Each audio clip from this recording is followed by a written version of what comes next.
You are listening to Palushi Performance Podcast, and here is your host, Ray Palushi. Hello everybody, and welcome to a new episode. Thank you so much for finding your precious time and being with me here today. I'm Ray and I'm your host, and let's go straight to today's topic. Today's episode, I'm going to have two topics combined because I think they affect one another. So we're going to first talk about cleaning your space and controlling your environment. So let's go with the first one. Clean your space. What do I mean by cleaning your space? Well, this can be as easy as it might sound, very, very effective in my opinion. The last episodes, I've been talking about skills that we can use, things that we need to control. You know, it's difficult sometimes when we can just talk about the big goals or talk about the big picture. But as I mentioned, I'll mention again, we need to control little things. We need to know what are we doing daily, how much we're progressing, how everything matters. Again, as Jim Rohns have said, one thing affects everything else. So how we do one thing is how we do everything. So we need to make sure that from the moment we open our eyes till the last moment we go to bed, we are in total control of everything we do. And not just that, but we're conscious of things that we're doing and how can we use our skills and our tools to affect everything on our, say, positive. So the first thing is clean your space. Clean your space, I mean, clean your car, clean your office, clean your house, wash the dishes, your clothes and everything. Every time I am in an organized place, I feel like I'm running out of breath. What do I mean by that? I don't know if you guys, or maybe you're one of them, but when you go to a car that is full with fast food trash all over the place, when the car is very dirty from inside, how do you guys feel? Do you feel good? I don't think so. So now imagine if that is your car and we spend a lot of times driving. Maybe now you don't have a car. Maybe you go to your job walking or take a subway, and that's fine. But you will have a car in the future. So, or maybe you're one of the persons that have to drive at home and to work every day. You're spending every day maybe 1 to 2 hours a day in your car. So imagine, let's say that you're spending 1 hour a day in your car. In the end of the year, you're spending 365 hours. Now imagine if you can have 365 hours productive on your day. And what do I mean productive? When you're driving, let's say that you're a person that likes to put music and think about something. If you are in a space and in a place that this environment makes you change your state into a positive one, then it's going to become effective. Or maybe you don't like to listen to music, just like to look at the road and think about it. Well, if you're in a place that your environment, your car, is dirty, I promise you, then your thoughts are not going to be as clear. You may probably feel like, no, it doesn't affect me so much, but I promise you it affects on your subconscious, and it's going to be like, you just feel like you don't want to be there. You just feel like, it's dirty. I don't want to spend time in the car. So I just want to drive fast and leave. So this time that you are driving, you're not using on your side. So imagine if you have like a nice environment in the car, in the office, in your house, where your mind is very, very clear because the space around you, it's clean, it's clear. There's no distractions. There's no dishes there that you're like, oh my God, like I don't want to stay long because I need to wash the dishes, or tomorrow I got to wash the dishes, or tomorrow I got to clean my clothes, or you walk and then you see dirty clothes in the ground. Like, I promise you guys that if you start paying so much attention on the spaces that you spend most of the time with, your state is going to change, your mind is going to become more clear, and you're going to find the energy and the motivation to think and do things towards your goals.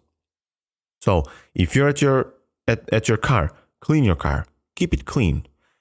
If you're at your office, make your office clean. Make things organized. And if you're at your house, make your house clean. Don't let the dishes pile up. Don't have things all over the place, because your mind, I saw a video from Jordan Peterson when he said, like, if you want to change the world and if you want to become successful, I don't know exactly how he put it in correct terms, but he said you got to clean your room. He's like, your room got to be very organized. And if you're in a place that everything is so unorganized and is all over the place, your mind is a fuzz, is a buzz, is not clean. So please, please, please start this.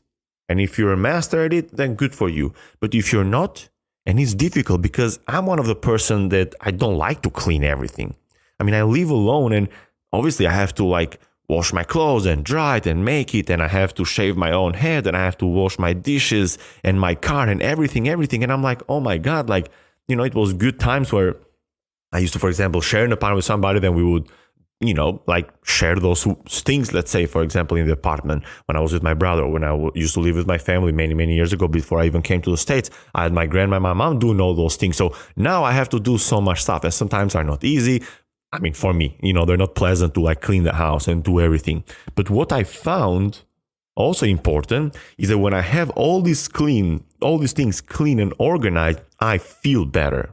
I want to be to my office. I want to be to my car. I want to be to my house. I want to be on my working space, because it's an environment that is clean. It's peaceful. It's an environment that I feel good and I can stay there, if that makes sense. But if you let things pile up, if you let things stay, like if you don't wash your clothes, or, like if you don't clean your house for a month, next thing you know, you're going to spend more time cleaning when it's time to clean. But if you clean the house every week, then it's not going to be as dirty, and you're constantly in a clean environment, and now it's not taking as much time, so you're not procrastinating. So if you do this daily or weekly, whatever you're doing, little things, it will help you. Especially for the dishes, you have to do it daily. With the clothes and everything else, you at longest you have to do it weekly for sure. So use this technique. As easy as it might sound, as I first mentioned, I promise you that you will have so much benefits out of it, because I've definitely had it. I've definitely experienced it. A huge change when I look clean. I used to, for example, shave my head every week. And it's not bad, once a week, it's not a long time. But like by the 4th, 5th, 6th day, then obviously I grow hair, but I don't grow on top. So, just genetics. My father also lost hair, so my hair doesn't grow nice. I feel like I'm like 8 years old when I let my hair grow, because they're only growing the side. So by the 5th and the 6th day, I don't feel right. I feel like, I don't know, I feel like dirty. But every time I shave and I look clean, I feel good. I feel like people are taking me more serious. I feel like I'm having more presence. And believe it or not, 99% people will judge you the way you look. From the clothes you're wearing, from the look that you have, like if you're well maintained, if you're a girl, like with your hair, with your nails, with your lipsticks, and if you're a man, your haircut and your beard, they will look. People will judge, even if they don't want to. It will just go straight to our subconscious, and we'll already have like a word or something or an opinion for you, the way how you look. So it is very true. And when I heard the phrase from one of my professors many years ago, that everybody judges a book by its cover. So make sure you be clean, you have your clothes clean, and everything else. Okay. So let's not spend more time with it, because I believe that this is enough minutes to tell you how important it is and everything else. The next one is control your environment. And what do I mean by controlling your environment? Controlling your environment obviously affect what we were first talking about, like controlling the clothes that you're wearing, controlling the environment you're in, how clean it is, controlling everything that is around you. But what do I mostly mean by controlling your environment is by with who you spend most time with. I love the phrase that you are the average of the 5 people you spend the most time with. And this is controlling your environment, because you're controlling with who you stay. Now, if you are at the job and you have to, interact with people because you have to interact with people, well, that is not much out in your control. Now, if this job is totally depressing to you and people are totally negative, and those are people you have to spend hours every single day and they have a tremendously bad influence on your life, probably it's time to change the job. But controlling your environment is controlling everything that you have under your control. People that you spend the most time with, who are your people that, for example, you follow on social media? Who are the people that your best friends, your friends? Who is your boyfriend, your girlfriend, your husband, your wife? Obviously, we cannot control our parents and cousins and siblings, but everything else we can control. Where do you go after your work? Do you go, let's say, in the gym, in the library, or in the bar? And if you go in the bar, where'd you go? Do you go to the bar where like just people that are there to get wasted? You know, the cheap alcohol and stuff, or you go to a bar where it is fancy and you just want to go there for a glass of wine to meet people that are also in a higher position, let's say, with jobs and everything, because with those people, you're most likely going to have, you know, a benefit from them, like a conversation or something. So I hope you guys understand that everything that is under control, which is most of the things in one day, we have to be very cautious. We can't just go in social media and just scroll. Like just scroll.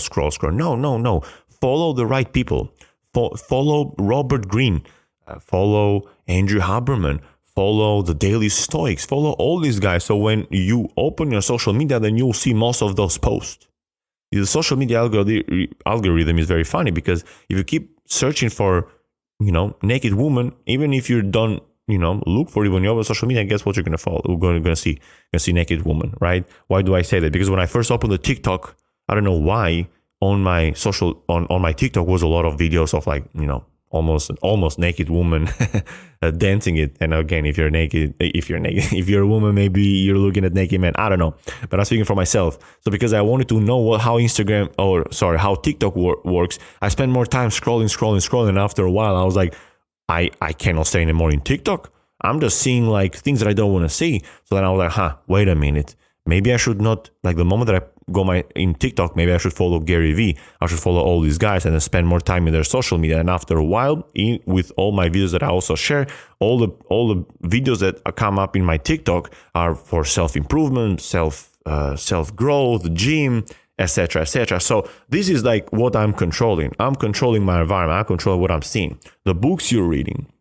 It's so funny because I also heard another phrase many years ago is show me your library so I can tell you who you are. If you don't have a library, like if you don't have books in your room, in your apartment, well, that tells something, you know, who you are. And if the books are all cartoon books or books that are like romance, depressed novels, well, it also tells you something about the person. So those is something you can control. You know, the gym that you go, I mean, everything, but especially who you spend the most time with has to do so much, because obviously all those things will affect you, but there's nothing more that will affect than another human being. And I've mentioned before, we are a social animal, so we need to be with other people. We have to be with other people. I mean, it's very important even for maintaining our health, our social interactions, and spending time with people is very important for us.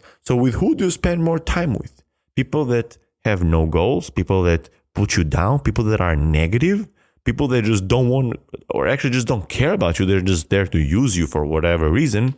Or you want to be with people that can motivate you, people that can look up to you, people that you look up to them, people that you motivate and push one another. There's an Albanian phrase, and I don't know, maybe it's all over the world. I'm not sure. But from a very young age, our parents tell us, find a friend better than yourself. And this is so powerful, because if you're spending time with somebody that is better than you, you're automatically going to grow. You're automatically going to improve. And obviously, like everybody else, I've done that mistakes. Don't get me wrong. There's times that I wasn't in total control of my life. Well, I thought I wasn't. And I didn't clean my apartment. I didn't clean my house. I was drinking. I was smoking cigarettes. I spend up with people that have no goals. People that just want to hang out and drink and smoke and just go out almost 4 or 5 times a week. I mean, I also went through those times in my life, and I'm very, very, very grateful that I did. Why? Because I don't want to ever go back. And I truly know how bad people and wrong influences will take you in a path that will be so difficult to go back. More you dig yourself in this hole, more difficult it's going to be for you to get out. So while you're listening to this podcast, maybe analyze yourself. Maybe write it down. Who do you spend the most time with? What kind of people are they? Do they motivate you or they don't? What do they do with their life? What are their goals? And by becoming more aware of it, you start feeling that you're more in control of your environment, of yourself, of your life, and everything else. From cleaning your space to controlling your environment and everything that has to do with you. I truly appreciate you guys spending time here. I always appreciate your likes, share, comments. You can reach out to me and give me your opinion. I will definitely love that. And if you have any questions, please ask me. Until the next episode, you guys stay blessed.